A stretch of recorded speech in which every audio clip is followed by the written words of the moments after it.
Hello guys, Joe Butler. Welcome back to the channel.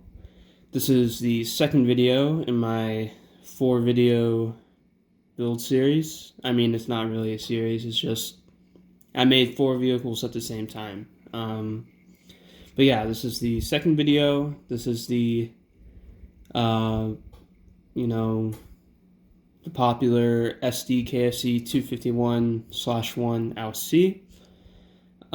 So what that means is this is the 251st vehicle in the German vehicle system. The /1 means this is the first variant of that, and the Ausf means what model this is. So this is the first variant of the Model C, and this is the Ausf is the third model of the 251. There's the Ausf.A, Ausf.B, Ausf.C, and Ausf.D. It's pretty standard, pretty chill. Later I'll be comparing this with my Ausf.D, and you'll see a lot of differences.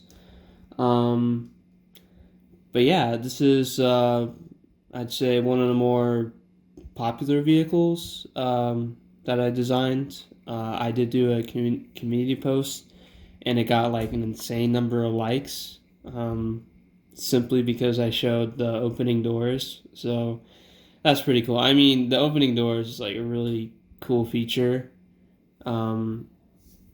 which adds like a lot of, playability, I guess. Playability is the wrong word. Posability. Posability is the best word for that. So yeah, the doors on the back do open. I will demonstrate that later. And they open in a historical fashion, which is pretty challenging to get right. The front wheels do move, so you can put this in a turn and stuff. And yeah. What else do I want to say? I'm once again, I'm just rambling, like the last video, 231. By the way, people did comment on that, and someone asked like, "Hey, can you do instructions?" When it comes to the 231, it's fairly challenging. Not so much for instructions, but for the builder. It is a very challenging build, and that makes me pretty hesitant to make it into instructions because I don't have much confidence someone will be able to build it just from instructions. So I don't know. We'll see. But I am going to do some Panzer IV instructions. The Panzer IV is actually a much stronger build. It's pretty strong.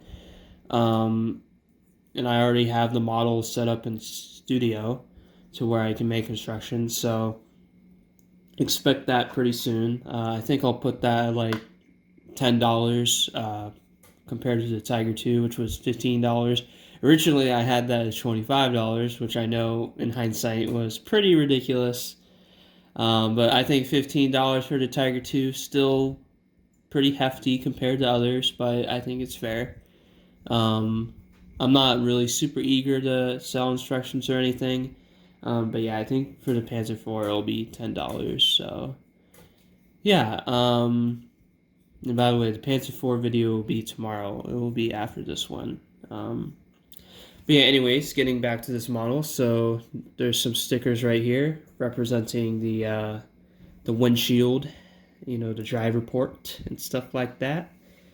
Other than that, everything's pretty much all Lego. There is like a MG34 up here. This MG34 is from Brick Soldiers, by the way. It's not a Brick Arms MG34, so that's why it looks a little different. Brick Soldiers is based in Switzerland, and they're awesome. I love their like their minifigure guns, I guess.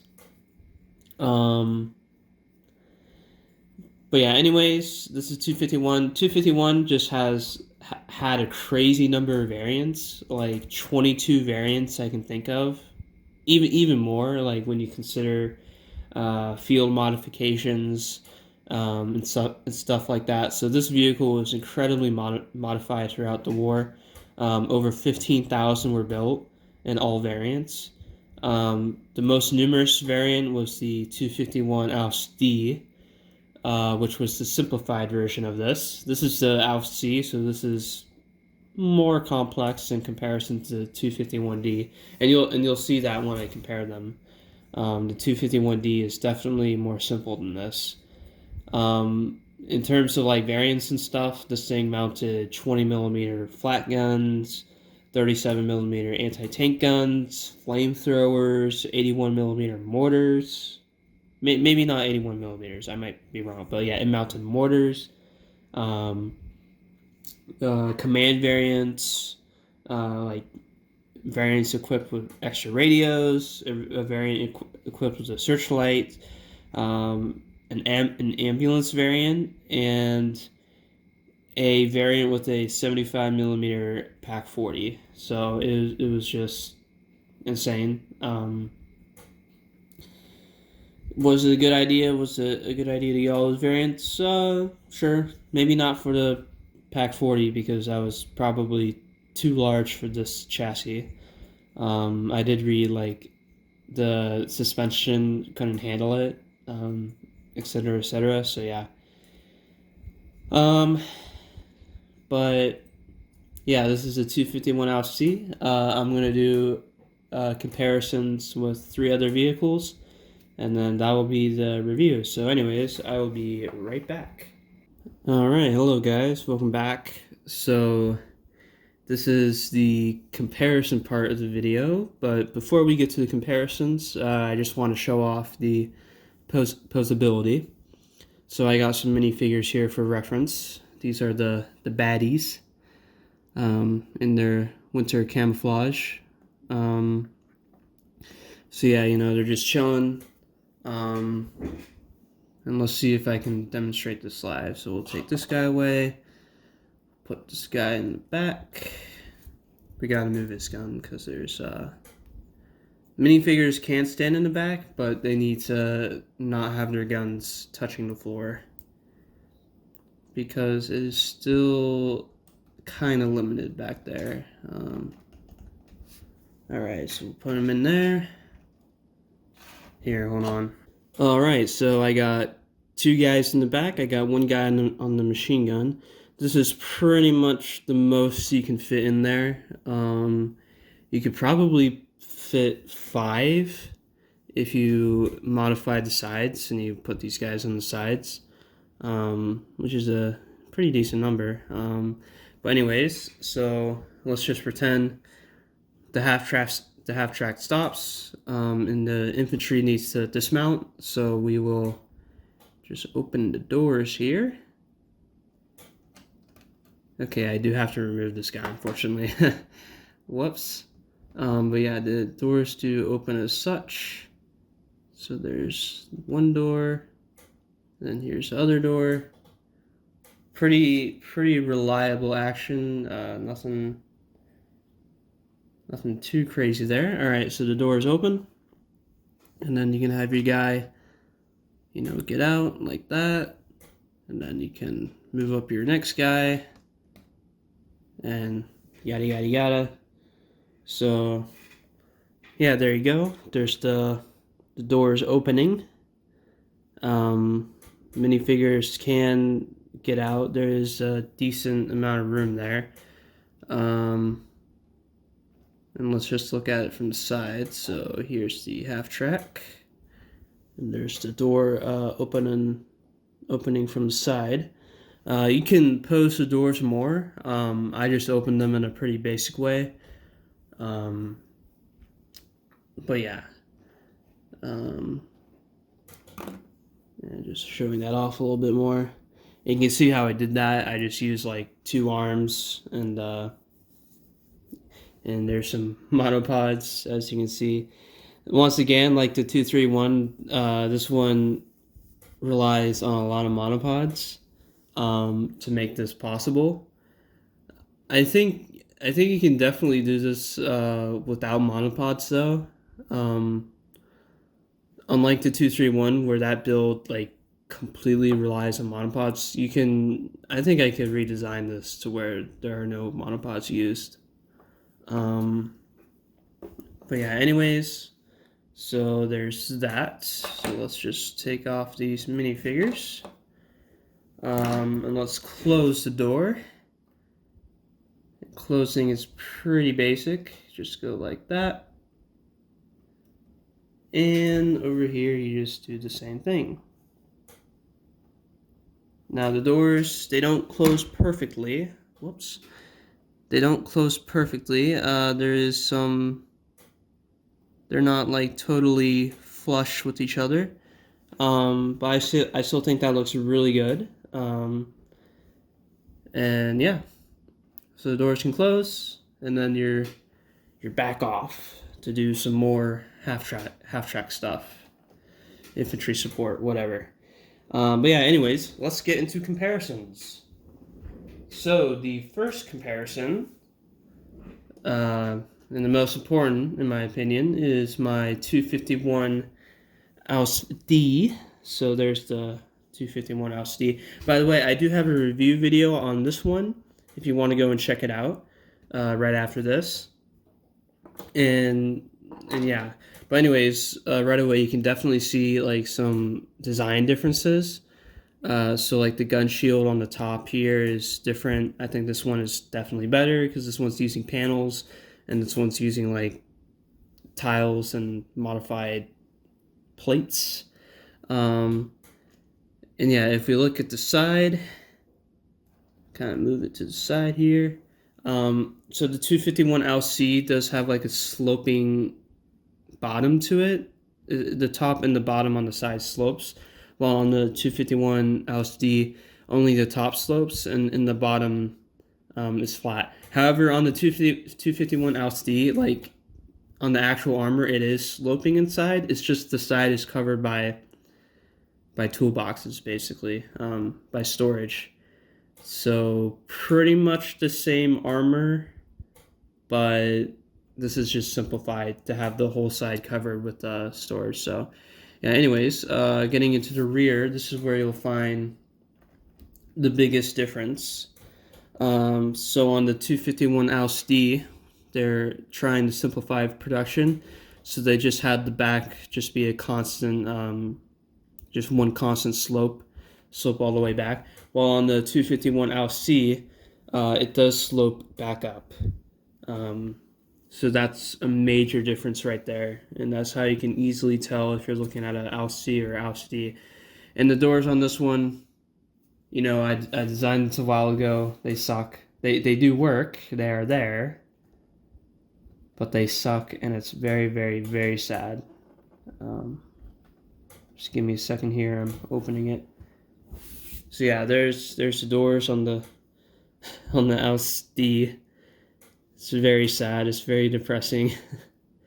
And I'm kind of tempted to go back and completely redesign the Ausf.D to get the doors on the Ausf.C, which I can very easily do. Like I know how to modify this. So yeah. Anyways, that was the Ausf.D. Now let's move on to our next comparison.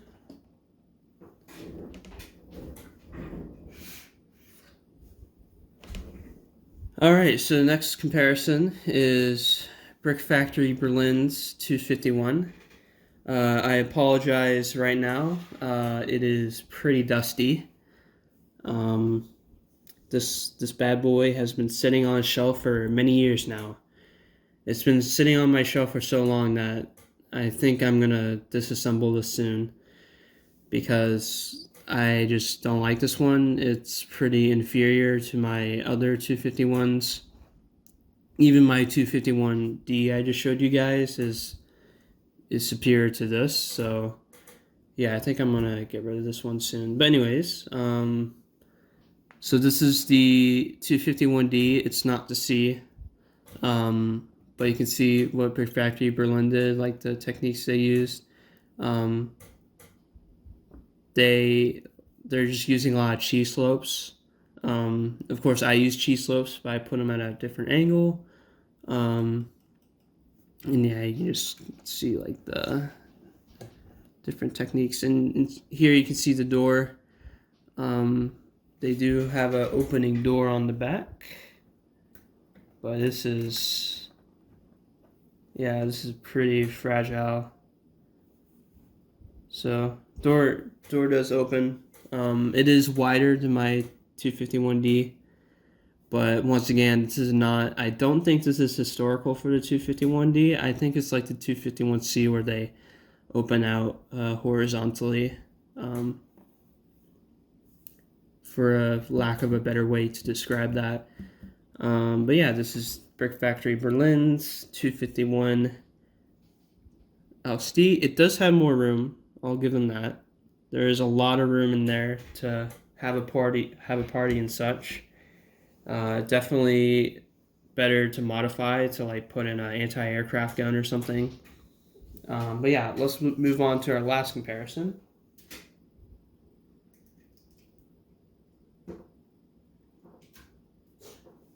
All right, so this one is not really a flawless comparison, but this is the Brickmania M3 half track. I just want to, compare for like size sakes and stuff. Yeah, Brickmania M3 half track. This one is also pretty old. It's pretty dusty. I've had this one for a long time now. And I don't plan on making my own M3 half track because I think Brickmania's M3 half track is already really good. So I see no reason to make my own. But yeah, this is Brickmania's M3 half track. Got some mines on the side there. Positions for people. It's pretty spacious. You can definitely fit more people in there than in mine. And the door on the back does open. I'm not going to open it all the way, but it does open. At this point, this is pretty much turning into like a review of other vehicles. But yeah, this is the only other half track I have, so we'll take that away. Actually, bonus comparison. So here is a prototype tree I designed. We'll just kind of move the camera here. So yeah, it's that tall. Let's see if I can move the camera out. There we go, yeah. Okay, yeah, sure, that's fine. Yeah, here's like a prototype tree I made for my upcoming projects.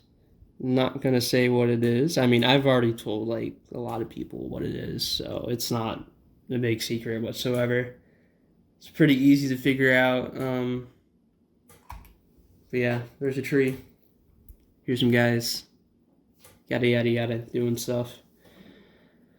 But yeah, anyways, this is gonna be the end of the review. Oh, also, I do want to mention another thing. So on the last video, I did forget to mention thank you to supporting my last stop motion. That was Lego World War II Operation Compass. I got a lot of support on that video. You guys really enjoyed it. I had a lot of fun making it. Special thanks to Devil Deer Productions for providing narration once again. But yeah, I had a lot of fun with that one, and I'm really looking forward to the next stop motion that I'm gonna make. I'm definitely gonna amp it up and make it more badass. That's for sure. But anyways, thank you so much for that. Thank you so much for the support on the 231 video. Oh my god, this video must be way too long now. Like 20 minutes or something. But anyways, I hope you guys have a good day, and I'll see you tomorrow. Bye-bye.